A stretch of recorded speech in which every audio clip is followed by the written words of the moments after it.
a última palestra do dia, Perspectivas e Oportunidades de Negócios no contexto do envelhecimento populacional. Eu passo agora a palavra ao Dr. Luciano Schweitzer, coordenador do setor privado no Brasil do Banco Interamericano de Desenvolvimento, BID. Doutor. Muito obrigado.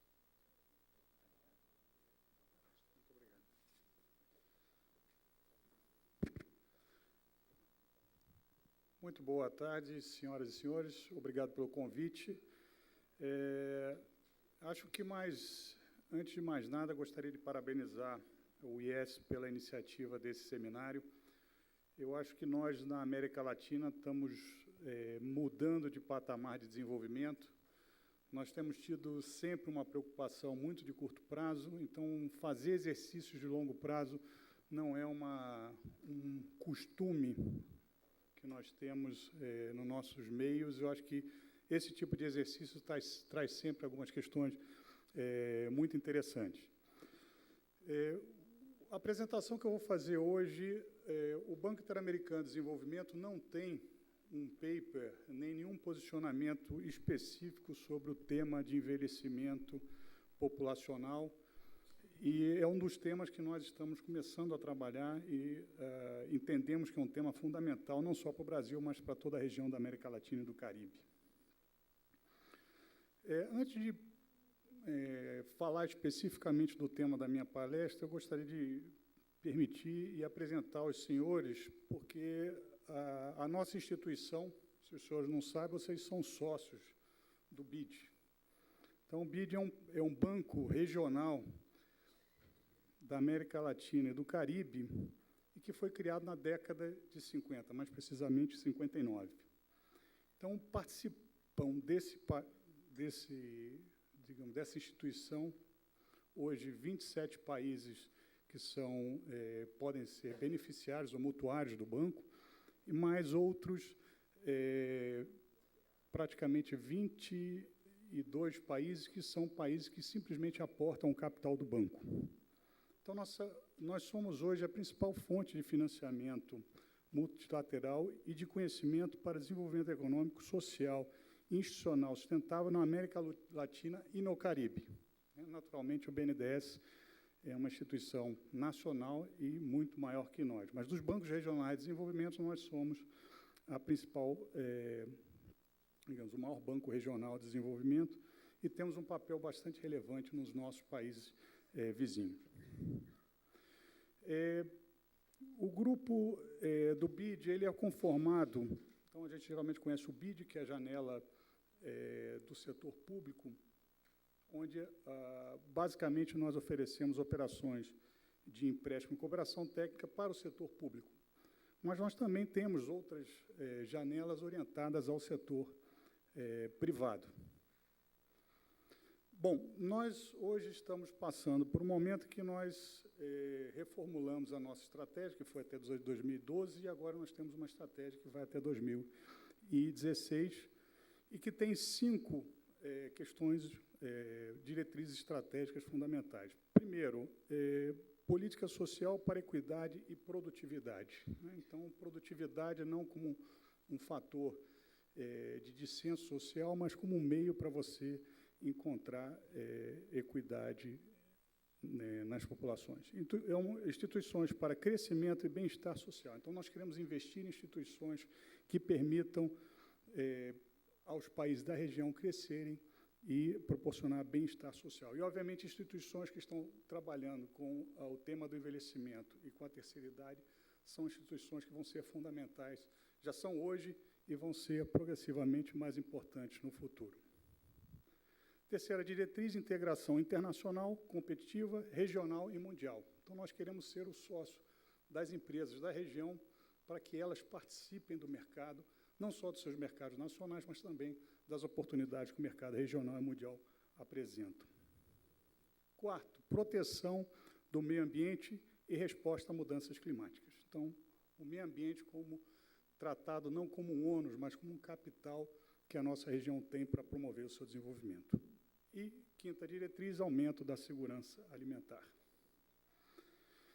Então, nesse contexto, nós queremos, como instituição, ser o parceiro dos países da região para empreender um novo modelo de desenvolvimento, crescer com inclusão e preservando o nosso capital natural.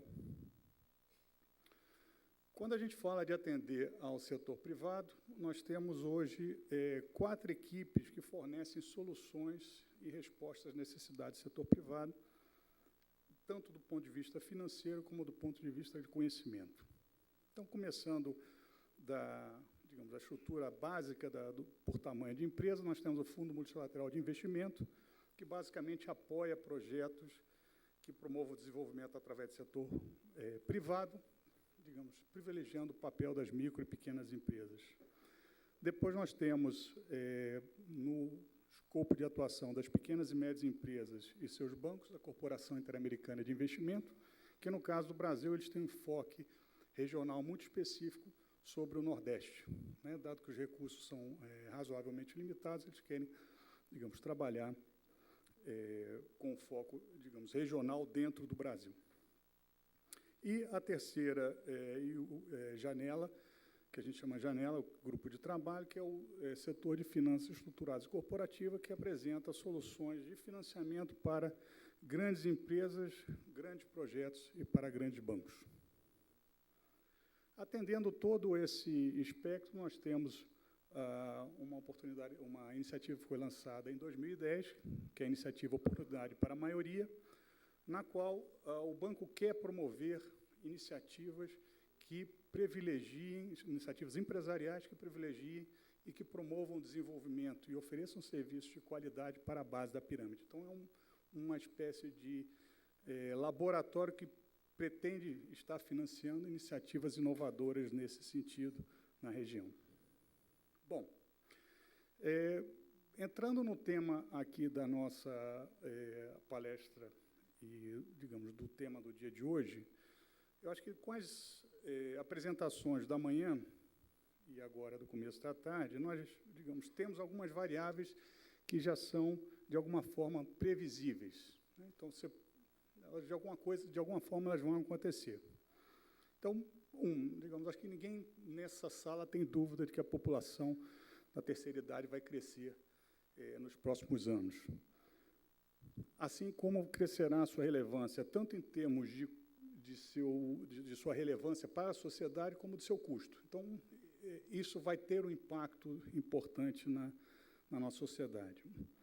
O sistema previdenciário se ajustará ou será ajustado. Né? Então, ou se tomam medidas agora que permitam, antecipar necessidades e ajustar, ou ele será ajustado pela própria força dos movimentos, dos acontecimentos, como foi o caso citado aqui da Argentina. Então, a gente toma uma atitude proativa, ou ele se ajusta por força dos próprios movimentos econômicos, mas vai mudar. Né? Do jeito que a situação atual, ou seja, o arranjo atual, não permanecerá. O cidadão da terceira idade será diferente do que é hoje. Então, acho que, pelo que foi conversado na primeira palestra, principalmente na primeira palestra, o cidadão hoje de 60 anos é diferente do cidadão de 60 anos há 20, 30 anos atrás, e necessariamente vai ser diferente do cidadão de 60 anos daqui a 20, 30 anos. Mas talvez a boa notícia aqui é que esse cidadão ele não vai chegar de disco voador, ele já está aí. Então, que eu acho que talvez como visão, entendimento dessa questão, como é que a gente se aproxima dessas pessoas que formarão parte dessa população daqui a 20, 30 anos. Estão aí. Né? E o quinto ponto, criatividade e inovação são bem-vindos. Né? Então, o que nos trouxe até aqui não necessariamente nos vai levar aos próximos 20, 30 anos. E cabe a quem? Né? Então, acho que um pouco a nossa tradição católica cristã, a gente olha um pouco para o governo como se fosse algo divino, né? Que fosse baixar uma eliminação, e vão resolver os problemas da sociedade. Mas isso não é verdade. né? O governo nada mais é do que um arranjo da própria sociedade. Então, ele é parte de nós. Então, acho que, digamos, essa interação sociedade civil, governos e setor privado, que, por exemplo, se dá aqui hoje, é fundamental para que a gente possa começar a discutir de forma construtiva o amanhã. Eu costumo dizer, todo mundo sabe no setor privado que é produtividade, né? Produtividade é o uso eficaz e eficiente dos fatores de produção, né? Trabalho, capital, terra. E competitividade, é muito bonito, mas o que é competitividade? Então, quando você fala isso, geralmente dá esse silêncio, tanto nessa sala como na sala de aula, é o que você ouve. As pessoas não sabem, usam o termo, mas não sabem muito bem. Eu gosto de uma definição, digamos, social do termo competitividade. Eu diria que a competitividade é o uso ou a atuação eficiente e eficaz dos atores. Então, se todo mundo fizer bem a sua parte, digamos, você tem uma economia competitiva. Então, você só consegue isso através da comunicação, do diálogo. Então, esse tipo de iniciativa é fundamental para que você consiga, digamos, abrir e fazer as perguntas adequadas, em vez de ficar aguardando que uma voz ilumine as pessoas em Brasília, ou aqui em São Paulo, ou em Belo Horizonte. Não vai iluminar, né? Na verdade, isso vai ser uma construção entre as partes. Queria falar um pouco... Esse processo de envelhecimento ele não se dá num vácuo, né? Na verdade, a gente tem um processo de mudança hoje, um processo de mudança forte na economia do Brasil, na economia da América Latina e, em última análise, na economia mundial. Então, digamos, o fenômeno do envelhecimento das nossas populações, ele se dá acompanhado de uma série de outros fatores. Eu vou, digamos, usar e trabalhar esses fatores no escopo que nos interessa aqui, que é o Brasil e a América Latina. Então, acho que o primeiro ponto, a primeira mudança importante, é que as economias emergentes agora são o motor principal da economia mundial. Então, de seguidores, nós passamos a ser líderes, né? Representamos mais de 50% do PIB mundial. Mas ninguém ensinou a gente a ser líder, né? Fomos colônia portuguesa, inglesa, americana, seremos chineses agora. Então, eu acho que esse é um ponto importante de reflexão para os brasileiros e brasileiras hoje. Ou seja, qual é o nosso papel e o que nós queremos ser nessa economia que está em crescimento, que nós, digamos, necessariamente nos reserva um outro papel do que nos reservou até o momento, né? Então, acho que esse é uma variável importante. Então, esse contexto do envelhecimento se dá numa situação de uma economia diferente.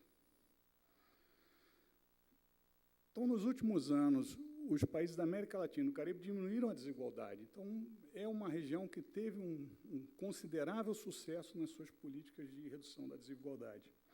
Então, milhões de pessoas saíram da pobreza, 17% da pobreza e 10% da indigência em 20 anos. Então, nós estamos experimentando uma fase de desenvolvimento que a gente permite crescer com equidade, crescer com igualdade.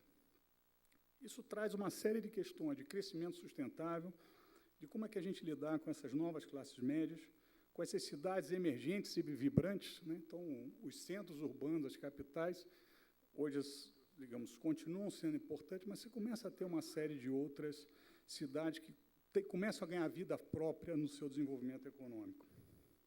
E uma necessidade imperiosa, forte e de grande